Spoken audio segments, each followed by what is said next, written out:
चाहिए. Please tell your neighbor, be faithful in whatever God has given in your hand. Whatever He's given you, He has better than you, lesser than you, should mean nothing to you. David says, no, I'm going to go with ordinary things. और Dawood 3 ordinary things. One is the shepherd's staff. That staff, that stick, he had it in his hand.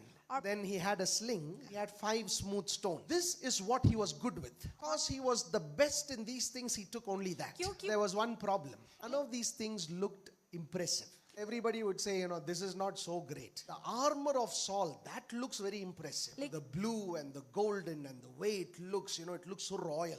But what is this stick and stone and sling? What is this? Royal armor did not solve the problem. This ordinary thing is what solved the problem. When God begins to work with you, He does not want you to become like somebody else. You take whatever you have and do whatever you do best. Whatever you can do best, do your best. And, David decided to get into the battlefield. Goliath saw the stick, the shepherd's staff in his hand. He got fully angry.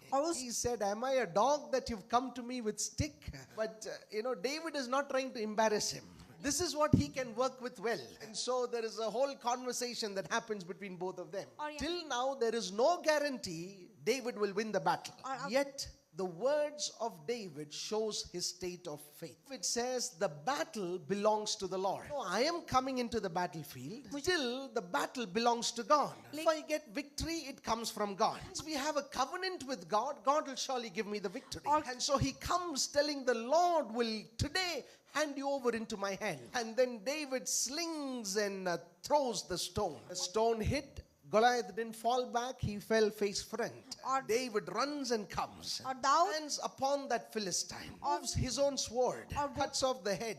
That day, David learned something very important. He's not dependent on how much muscle strength you have and how tall you are and all of that. It doesn't depend on weapons that you have. Victory depends on how much you depend on the Lord. So the greatest fear is not that the giant is standing there. Greatest fear is if that giant is standing in your heart, if that fear is standing in your heart. Or is the Lord standing in your heart? His heart was occupied with God's word. He said, surely the Lord will give you into my hand today. Stone changed history.